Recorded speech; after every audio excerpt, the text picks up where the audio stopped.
আজকের গল্প বুনো ফুল। কলমে নন্দিতা মিশ্রা। সন্ধ্যা ৭টা। খালের জল বেয়ে তীব্র কটু গন্ধ ছড়াচ্ছে বাতাস। অবশ্য এই গন্ধ আর নাকে লাগে না বিন্দির, অর্থাৎ বিন্দিদের। ওদের জন্ম এই খালপাড়ের বিস্তীর্ণ মানুষের আস্তানায়। ছোট্ট একটা ঘর, মাথায় খাপড়ার টালি, দেওয়াল মুনিবাস ও তেরপলের, মেঝে মাটিতে ইট বিছিয়ে আদ্যিকালের একটা তোষক, আর তার ওপর একটা চাদর পাতা আছে। বিন্দি যে চাদরটার ওপর এখন বসে আছে তার রং আগে যে কি ছিল এখন তা বলা বেশ মুশকিল। যদি বলা হয় চাদরটা ময়লা, তবে বোধহয় খানিকটা কম বলা হবে, কারণ ধুলো ও বালি চাদরটার প্রতিটা তন্তুর ভেতর বহুকাল ধরে জমা হতে হতে চাদরটাকে একটা ধোঁয়াটে রং দিয়েছে। বিন্দির গায়েও একটা আধময়লা ফ্রক, পিঠের পেছনের হুক ছিঁড়ে যাওয়ায় জামার গলাটা সামনে সামান্য ঝুঁকে পড়েছে। রাস্তার আলো থেকে জোড়াতালি দেওয়া তার টেনে ঘরের ভেতরে একটা কম পাওয়ারের লাল আলোর আলো জ্বলছে। তবে এই চিত্রপটে সবথেকে আশ্চর্য বিষয় হচ্ছে বিন্দির হাতে একটা বই দেখা যাচ্ছে। বেশ মোটা ধরনের একটা বই, একটা গল্পের বই। শীর্ষেন্দু মুখোপাধ্যায়ের কিশোর রচনা সমগ্র। বিন্দি সেখান থেকে পড়ে শোনাচ্ছে মনোজদের অদ্ভুত বাড়ি, এবং তা শুনছে বিন্দির বোন, ওর থেকে বছর চারেকের ছোট অন্তি। কলকাতা থেকে হাসানাবাদ বাসন্তী যে হাইওয়ে তৈরি হয়েছে সায়েন্স সিটির পাশ থেকে, তার গা ঘেঁষে কলকাতা ইস্ট ওয়েস্ট ক্যানেল। সেই ক্যানেলের ধারে বাসন্তী গোসবা থেকে উদ্বাস্তু কিছু মানুষ বাঁশ ত্রিপল দিয়ে ঘর বেঁধেছে, গড়ে উঠেছে মানুষের আস্তানা। ক্যানেলের ধারে বাইপাসের কাছে মাথা তুলেছে অনেক হাইরাইজ, তবে বিন্দিদের আস্তানাও সেখান থেকে সুন্দর শরীরে গলিতে ক্ষতের মতো। তাদের আস্তানা আজও দৃশ্যদূষণ করে সজ্জিত শহরের বুকে। তাদের অনেকের ঘর আগুনে পুড়ে গেছে কতবার, কেউ বা রোগে মারা গেছে। তবু আবার নতুন করে কিভাবে যেন নতুন লোক এসে পূরণ করেছে সেই শূন্যস্থান। বিন্দির পুরো নাম বিন্তি রাম। বিন্দির বাবা সুখচাঁদ রাম বাঙালি নয়, বিহারি। বিন্দির মা মালতী অবশ্য বাঙালি। সুখচাঁদ মালিক অঘোর রায়ের ট্যাক্সি চালাতো। খালপাড়ের বস্তিতে দুজনের আলাপ। এখানেই বিন্দি আর অন্তির জন্ম। সুখচাঁদ তাদের দুজনকেই স্কুলে ভর্তি করে দিয়েছিল। দিনরাত ভাড়া খাটত সে। তাদের সংসারে খাওয়া পড়ার অভাব ছিল না। সুখচাঁদ উচ্চকাঙ্ক্ষী বরাবর, সবসময় বলতো এভাবে পড়ে থাকলে চলবে না। একদিন সুখচাঁদ তার মালিকের ট্যাক্সি নিয়ে নিরুদ্দেশ হয়ে গেল। সুখচাঁদের খবরের থেকেও ট্যাক্সির খোঁজ অঘোর রায় থানা পুলিশ করলো অনেক বেশি। সুখচাঁদ ট্যাক্সির নাম্বার প্লেট বদলে ফেলেছিল বোধহয়।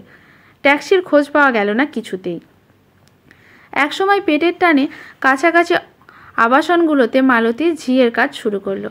জুনিয়র সেকেন্ডারি স্কুলের ক্লাস 11-এর ছাত্রী বিন্দি ও ওই স্কুলের প্রাইমারি সেকশনের ক্লাস 3-এর ছাত্রী অন্তির পড়াশোনার জ্যোতি চ।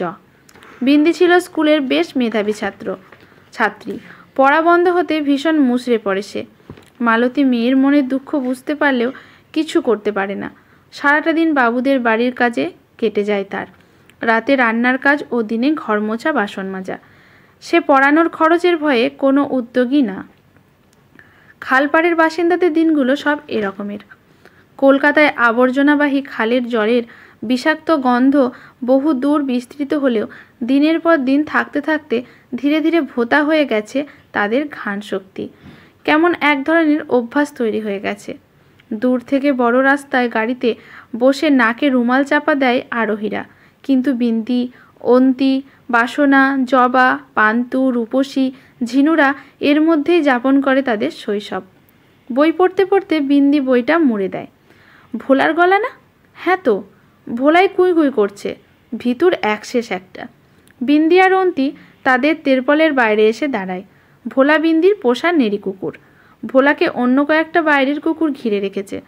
সমর্পণের ভঙ্গিতে চিত হয়ে শুয়ে পাগুলোর উপরে তুলে যেন মাপ চাইছে ভোলা। বিন্দি কুকুরগুলোকে তাড়িয়ে দিতেই ভোলা এক ছুটে ওর কাছে। তোর সাহস হবে কবে রে ভোলা? বেপাড়ার কুকুর দেখে কোথায় ঘেউ ঘেউ করবি তা না, শুয়ে পড়ে আছিস। ভোলা বিন্দির সঙ্গে ওর পেছন পেছন ওদের ত্রিপলের একটা কোনায় রাখা চটের ওপর গুটিয়ে পাকিয়ে বসল। বকুনি খেয়ে বুঝি মন খারাপ হয়েছে। আজ বিন্দির মনটাও খুব খারাপ। আজ থেকে সত্যিই সে একা হয়ে গেল। আজ তিথি দিদিরা তাদের আবাসন ছেড়ে চলে গেল। তিথি দিদি অবশ্য কলকাতাতেই থাকবে, তবে ইউনিভার্সিটির গার্লস হোস্টেলে। তিথি দিদি যাদবপুর বিশ্ববিদ্যালয় থেকে বাংলা সাহিত্যে এমএ করছে। করুণা আবাসনের একটা ফ্ল্যাটে ওরা 2 বছরের চুক্তিতে ভাড়া থাকত। বিন্দিকে অনেক বই দিত তিথি দিদি। বিন্দির মা ওদের বাড়িতে রান্না করতো এতদিন। মালতী রাতে রুটি করতে করতে একদিন বলেছিল, জানেন বৌদি, আমার মেয়েটা লেখাপড়াতে ভালো ছিল, ওর বাপের দোষে পড়াশোনা হলো না। কি মনে হতে কাকিমা বলেছিলেন, আচ্ছা একদিন তোমার মেয়েকে আমার এখানে এনো। সেই সূত্রে বিন্তি মায়ের সঙ্গে এক বিকেলে উপস্থিত হয়েছিল তিথি দিদিদের বাড়িতে। তিথি তাকে জিজ্ঞাসা করেছিল, তুমি কি একা বসে বসে কি করবে? আমি টিভি দেখি না, আমার ভালো লাগে না। কেন ভালো লাগে না কেন? ওরা সবাই সব সময় কেমন সাজগোজ করে থাকে, এমনকি রংচং মেখে খায়, ঘুমায় পর্যন্ত। তিথি ওর কথা শুনে হেসে গড়িয়ে পড়ে। তাহলে তোমার কি ভালো লাগে? ভালো লাগে বই পড়তে। স্কুলে বাংলা দিদিমণি আমাকে গল্পের বই দিতেন। আচ্ছা, আমিও তোমাকে বই দেব, তবে পড়তে হবে কিন্তু। পড়ব। সেই শুরু। তিথি বুঝতে পারে বিন্দি সত্যিই বইয়ের পোকা। সে অনেকবার পরীক্ষা করে দেখে বুঝেছে বইগুলো সবই পড়ে বিন্দি। তিথি মুগ্ধ হয়ে যায়। একদিন বইমেলা থেকে কয়েকটা রঙিন বই এনে দেয় সে বিন্দিকে। বিন্দি আনন্দে কেঁদে ফেলে। তা দেখে তিথি ঠিক করে ফেলে সে বিন্দিকে একবার বইমেলায় নিয়ে যাবে। মেলায় বিন্দি তার সঙ্গে অন্তিকেও নিয়ে এসেছে। তিথি অবাক হয়ে দেখে কত সহজে সে এই শিশু দুটির মন জয় করতে ফেলেছে। তিথির মনে হয় সে সত্যি সত্যি দুটো অচেনা রাজ্য জয় করেছে, দুটি নিষ্পাপ সরল শিশু মনের আধিপত্য। দেখতে দেখতে বিবর্ণ দিনগুলো কেটে গেল বিন্দির। সেই বইমেলার রঙিন দিনটার পর পৃথিবী নিজের অক্ষের ওপরে 365 বার ঘুরে নিয়েছে। এসে গেছে পরের বছরের বইমেলা। এবার বিন্দিকে বইমেলায় নিয়ে যাবার কেউ নেই। বইমেলার প্রাঙ্গণ আবার নানা প্রকাশনা সংস্থার স্টলে ভরে উঠেছে। বিন্দি ঠিক করেছে এবার সে একাই বইমেলায় যাবে। মায়ের কাছ থেকে টাকা চাইতে গেলে মা বারণ করবেন, তাই বিন্দিকে খালি হাতেই যেতে হবে বইমেলাতে। বই না কিনলেও সে অন্তত অনেক বই দেখতে তো পাবে। বিন্দির পরনে সামান্য রং ওঠা একটা ফ্রক, পায়ে টায়ারের জুতো। মেলার ভিড়ে অন্যান্য মানুষদের সঙ্গে সেও স্টলগুলোর ভেতরে ঢুকে বই দেখতে লাগলো। একটা স্টলে ঢুকে বই পড়তে শুরু করে দিল সে। কিছুক্ষণ পর একজন বয়স্ক লোক তাকে ধমক দিলেন, এই, তোমার সঙ্গে কে আছেন? বই ওখানে রেখে দাও।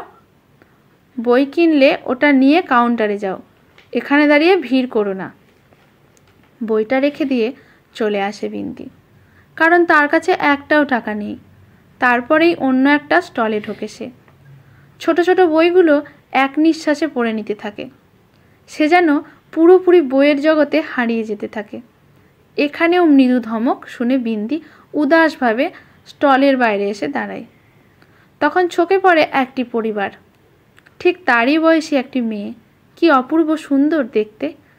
ওর গায়ে কোথাও এতটুকু ময়লা নেই, যেন দুধ দিয়ে স্নান করা শরীর। পরনে ঘন নীল রঙের ফ্রক। মা ও বাবার সঙ্গে একটি স্টল থেকে বেরিয়ে এলো তারা, হাতে বিশাল বড় একটা বইয়ের প্যাকেট। মেয়েটিকে দেখে তারা বলল, সোহা, এই প্যাকেটটা ধরো, এটাতে তোমার ফরমাসের সব বই, রূপা থেকে কেনা, ইংরেজি বই। কতবার বলেছি বাংলা বই একটু পড়বে, কষ্ট করে হলেও পড়তে হবে। তোমার মা বাবা দাদু দিদা সবাই যে ভাষায় কথা বলেন তাকে জানবে না? কত বৈচিত্র্য এই সাহিত্যে, সবই তো না হলে তোমার কাছে অজানা থেকে যাবে। আমি কিন্তু তোমার জন্য কিছু বাংলা গল্পের বই কিনেছি। অবনীন্দ্রনাথ ঠাকুরের রাজকাহিনী, শরদিন্দু বন্দ্যোপাধ্যায়ের শিবের কাণ্ড কারখানা, শিশু ভোলানা আর চাঁদের পাহাড়। এগুলো আমি চাই তুমি নিজে নিজে পড়বে। না, তুমি আমাকে পড়ে শোনাবে প্লিজ। আমার বাংলা বই পড়তে একদম ভালো লাগে না মাম্মাম। তবে শুনতে খুব ভালো লাগে, শোনাবে তো? বেশ বেশ, তুমি আগে নিজে পড়ার চেষ্টা করবে, তারপর। বিন্দি সতৃষ্ণ নয়নে দেখতে লাগলো ওদের। একটু পরে ওরা খাবার খেতে ফুড কোর্টে চলে গেল। বিন্দি এবার মেলা থেকে বেরোনোর জন্য গেটের দিকে গেল। হঠাৎ সে দেখলো ভোলাকে। ভোলাও অন্য কুকুরদের তাড়া খেয়ে ময়লা ফেলার ভ্যাটের কাছে থেকে উদাস হয়ে গেটের দিকে এগিয়ে আসছে। ভোলাও দেখতে পেল বিন্দিকে।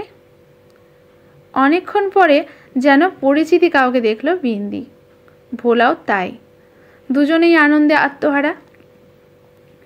বিন্দি ভোলাকে আদর করতে থাকে। চল ভোলা, এখানে খুব ভিড়, বাড়ি ফিরে যাই। ওখানে গিয়ে তোকে আমি 2টো বিস্কুট খাওয়াবো আজকে। এখন আমার কাছে একটাও পয়সা নেই রে। ভোলা সমর্থন করে লেজ নাড়ায়। গেটের বাইরে যেতে গিয়ে কাঁধে কার হাতের স্পর্শে চমকে ওঠে বিন্দি। আরে তিথি দিদি! তিথি আনন্দে জড়িয়ে ধরেছে বিন্দিকে। তিথি বন্ধুদের সঙ্গে আজ বইমেলায় এসেছে।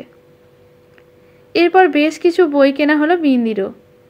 একটা স্টলের সামনে গিয়ে গিল্ডের পক্ষ থেকে এবার যে রচনা লেখার প্রতিযোগিতার আয়োজন করা হয়েছে তার কথা জানতে পারল তিথি। বিষয় তুমিও তোমার চারিদিক। শব্দ সংখ্যা 2000। বয়স 12 থেকে 14 বছর। সময় 2 ঘন্টা।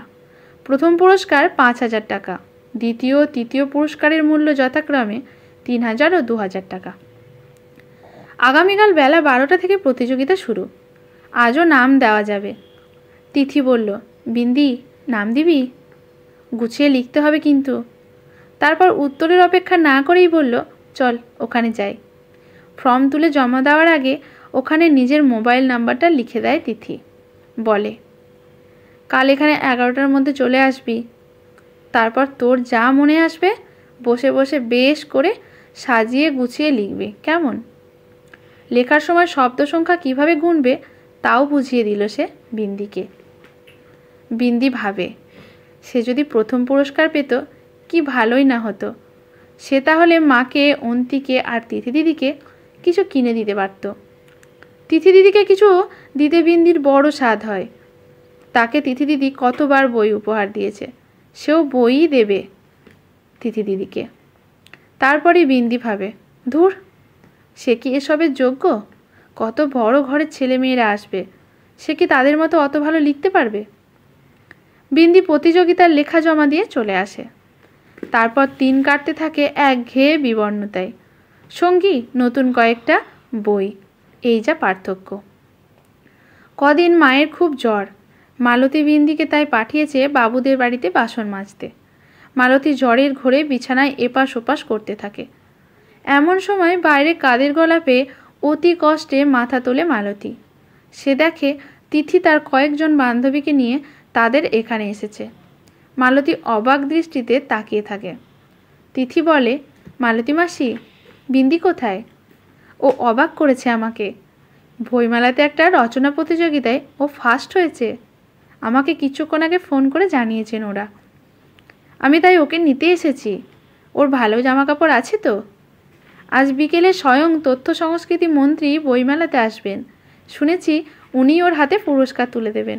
বলেছেন ওর লেখাটা একজন কণ্ঠশিল্পীকে দিয়ে পাঠও করাবেন। আজ আমার খুব আনন্দ হচ্ছে। তোমাকেও আজ মেলায় যেতে হবে। আজ তোমাদের সকলের স্বপ্ন পূরণের দিন।